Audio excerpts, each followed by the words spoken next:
আসসালামু আলাইকুম। হঠাৎ করে মোবাইলের সাউন্ড কমে যায়। আপনার যদি এরকম সমস্যা হয়ে থাকে আমার এই ভিডিওটা শেষ পর্যন্ত দেখুন, তাহলে কিন্তু খুব সহজে আপনি এই সমস্যার সমাধান করতে পারবেন। আপনার মোবাইলের সাউন্ড সবসময় অনেক বেশি থাকবে।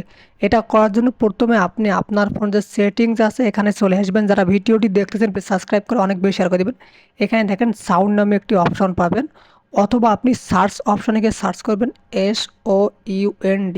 এই সাউন্ড লিখে আপনি সার্চ করবেন, কারণ অনেকজনের কিন্তু এই অপশনটা উপরে নাও থাকতে পারে, ভিতরে থাকে। তো আপনি কষ্ট করে একটু সার্চ অপশনে গিয়ে সাউন্ড লিখে সার্চ করবেন। যারা ভিডিওটি দেখতেছেন সাবস্ক্রাইব করে অনেক অনেক বেশি শেয়ার করে দেবেন। দেখেন সাউন্ড নামে একটি অপশন চলে আসছে, তো আপনি এর উপর একটা ক্লিক করে দেবেন।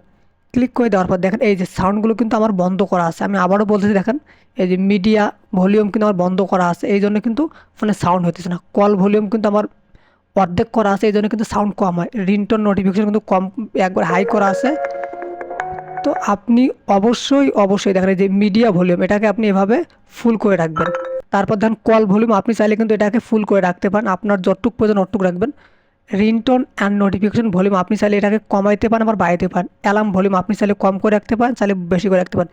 এই সেটিংসগুলো আপনি সবগুলো একবার হাই করে রাখবেন, তাহলে দেখবেন যে আপনার মোবাইলের ভলিউম অনেক ফাস্ট হয়ে গেছে। যদি তারপর না হয় তাহলে পাওয়ার বাটনটা চাপ দিয়ে ধরবেন, ধরার পর রিস্টার্ট নামে একটি অপশন পাবেন। আপনার ফোনটাকে জাস্ট একবার রিস্টার্ট দিবেন, তাহলে দেখবেন যে আপনার মোবাইলের ভলিউম বা সাউন্ড ফুল হয়ে গেছে। ধন্যবাদ। যদি ভিডিওটি ভালো লেগে থাকে তাহলে আপনি সাবস্ক্রাইব করে শেয়ার করে দেবেন।